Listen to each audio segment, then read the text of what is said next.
اسی لیے کہتا ہوں کہ لے کے آئیے، انگلیاں پکڑ کے لے کے آئیے۔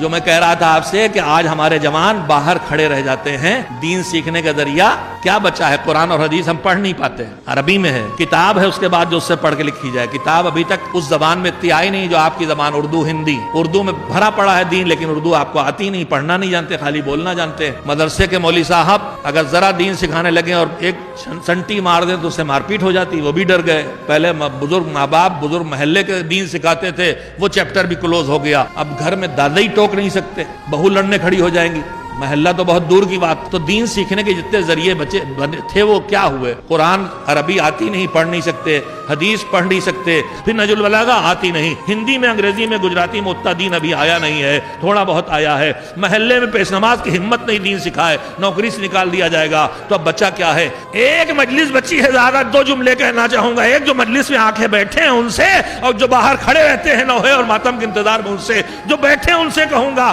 کہ یہی دین، یہی مجلس بچی دین پہنچانے کے لیے۔ لہذا اس مجلس میں عقائد بھی بیان ہونے دو، تاریخ بھی بیان ہونے دو، اخلاق بھی بیان ہونے دو، اسی مجلس میں موعظہ بھی ہونے دو، اسی مجلس میں مناظرہ بھی ہونے دو، اسی مجلس میں فلسفہ بھی پڑھنے دو، اسی مجلس میں احکام بھی پڑھنے دو۔ اس لیے اگر یہ تم نے نہ کیا اور کہا جو ہمیں پسند ہوگا وہ پڑھوائیں گے، مجلس کو اپنی فرمائش کے دائرے میں محدود نہ کیجئے۔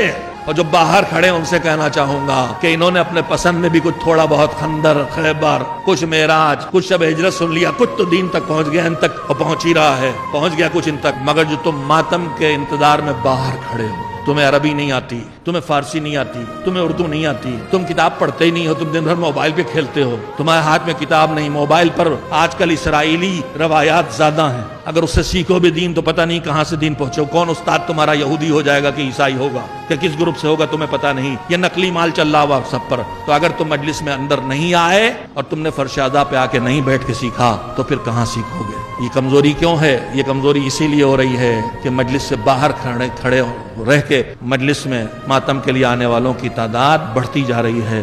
خدا کے لیے فرش اعضاء کو آباد کرو۔ تم خود ہی تو کہتے ہو کہ زہرا اس فرش پہ آتی ہیں، تو اگر علی اس فرش پہ آتے ہیں، حسین آتے ہیں، ملائکہ آتے ہیں، تو اس فرش کی برکت سے کیوں محروم رکھتے ہو اپنے کو جس پہ حسین آ کے بیٹھے ہیں، جس پہ ملائکہ بیٹھے ہیں؟